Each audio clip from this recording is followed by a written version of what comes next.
Imagine a brand that started just 5 years ago and today dominates the Indian market with such a strong presence that it leaves competitors far behind. In Q3 of 2021, while Bolt held a 5.3% share, Noise had a 7.7% share, and Realme stood at 8.1%. Bolt was way ahead with a massive 35.8% market share, more than the next three competitors combined. With a revenue of over 1,500 crore rupees in FY21 and profits up by 61% since FY20, Bolt is now preparing for its IPO. But the real question is, how did Bolt achieve this extraordinary position in such a crowded hearable market in India? Let's dive deep into the incredible story of Bolt.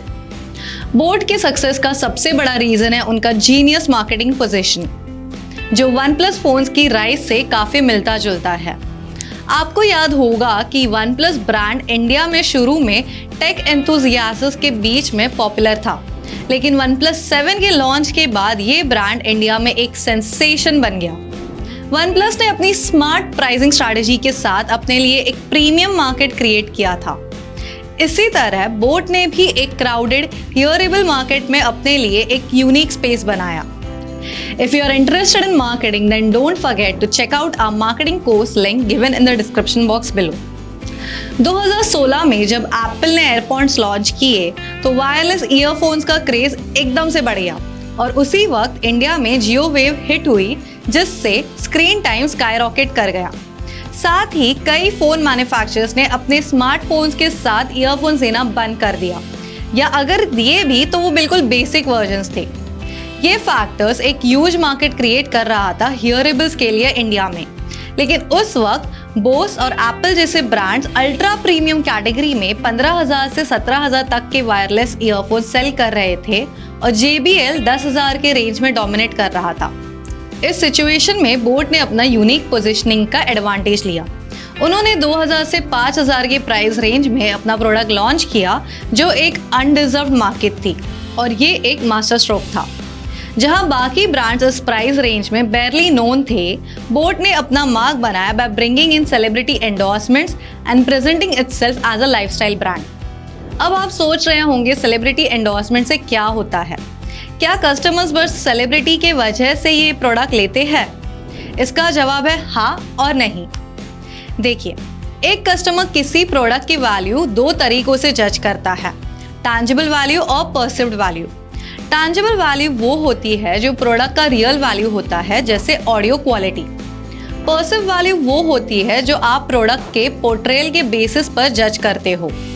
अगर एक restaurant clean और well maintain लगता है तो आप subconsciously assume करते हो कि उनका किचन भी क्लीन होगा। यही बोट ने समझा। एवरेज कस्टमर के लिए ईयरफोन्स के बीच ऑडियो क्वालिटी का डिफरेंस स्पॉट करना मुश्किल होता है, क्योंकि ये मार्केट काफ़ी कॉमोडिटाइज्ड होता है। और जब टैंजिबल वैल्यू इजीली स्पॉट नहीं हो सकती तो पर्सिव वैल्यू का रोल बड़ा हो जाता है। इसीलिए बोट ने हार्दिक पांड्या जैसे पॉपुलर सेलिब्रिटी को रोप इन किया। आपने देखा होगा 2018 में हार्दिक पांड्या बोट का फेस बन गया और उस एंडोर्समेंट ने बोट को एक एस्पिरेशनल वैल्यू दी, बिल्कुल वैसे ही जैसे OnePlus ने रॉबर्ट डाउनी जूनियर को यूज किया था। हार्दिक पांड्या के एंडोर्समेंट के बाद बोट ने और भी सेलिब्रिटीज को अपने ब्रांड से जोड़ा, जैसे ऋषभ पंत, शिखर धवन, जसप्रीत बुमराह और पृथ्वी शॉ। फिर 2019 में नेहा कक्कर, कियारा आडवाणी, कार्तिक आर्यन और श्रेयस अय्यर भी बोट फैमिली का हिस्सा बन गए। इसके अलावा उन्होंने सेलिब्रिटी डिजाइनर मसबा गुप्ता के साथ कोलैबोरेट किया लैक्मे फैशन वीक 2020 में एक लिमिटेड एडिशन कलेक्शन लॉन्च करने के लिए। ये सब बोट को एक लाइफस्टाइल ब्रांड बनाने में मदद कर रहे थे, जो उनको बाकी कंपीटिटर्स से स्टैंड आउट करने में हेल्प कर रहा था। लेकिन सिर्फ एंडोर्समेंट से ही काम नहीं चलता। बोट ने अपनी फाउंडेशंस को और स्ट्रॉन्ग बनाया अपने फ्लैगशिप प्रोडक्ट बोट स्टोन के साथ। ये ब्लूटूथ पोर्टेबल स्पीकर्स अपने क्वालिटी के लिए काफ़ी पॉपुलर हुए बिना किसी सेलिब्रिटी एंडोर्समेंट के। जब JBL फ्लिप 4,999 रुपीज़ में मिल रहा था, बोट स्टोन सिर्फ 2,000 में लॉन्च हुआ। और तो मेरे अनट्रेंड ईयर्स दोनों का साउंड क्वालिटी ऑलमोस्ट सेम लगता था।